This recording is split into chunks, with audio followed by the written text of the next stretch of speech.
महाभारतर समाप्ति पर धृतराष्ट्रर राजवंश समाप्त है। तांकर समस्त 100 पुओ महाभारत रे निहत होते। जितेबेले युद्ध शेष होगा पर भगवान कृष्ण गांधारी को भेटिबाकू जाइथिले, सेतेबेले सेही पुओ शोकरे दुखित होइथिले। से अनुभव करथिले जे जदि कृष्ण चाहंती तेबे सब बंद होई परिथांता एवं तांको पुओ माने बंची परिथांते। से कृष्णଙ୍କ सामना को आसीबा परे रागी जाइथिले।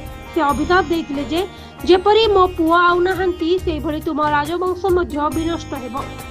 महाभारतर समाप्ति परे गांधारीଙ୍କ अभिशापर प्रभाव दृश्यमान होला।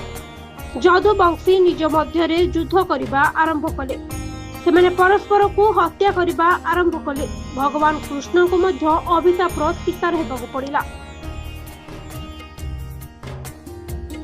36 वर्षर युद्ध परे से द्वारका ठारू दूर रे थिबा एक जंगल को गले। सेठारे से एक गछ मूल रे विश्राम नेउथिले। तापरे जणे शिकारी तांको हरिण बोली भाबी तांको ऊपर को एक तीर मारिथिला।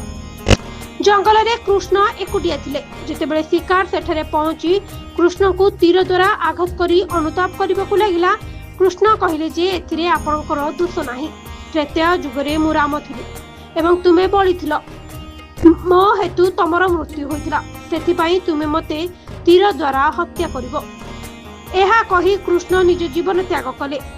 एही स्थान सेतेबेले एक जंगल थिला, किंतु परे एहा सेही स्थान भाबरे जणाशुना जेउठारे कृष्ण निजर जीवन त्याग करथिले। एही स्थानर ना हेउची भाला तीर्थ।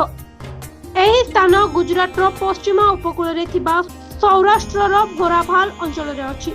भगवान कृष्ण तांको जीवन छाड़िथिबा स्थान रे भाला तीर्थ नामक एक मंदिर निर्माण करा जायछि। एही मंदिर पछरे एक कहानी अछि जे जारा नामक जने शिकारी तांको जीवन नेछि। से एठारे पूजा आरंभ करथिले।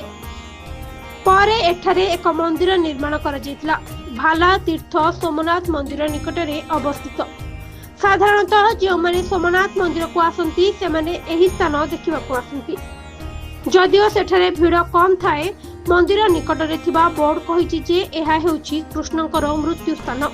ताको मृत्यु सह युग मध्य बदली गला। द्वापर युग शेष होला एवं कली युग आरंभ होला।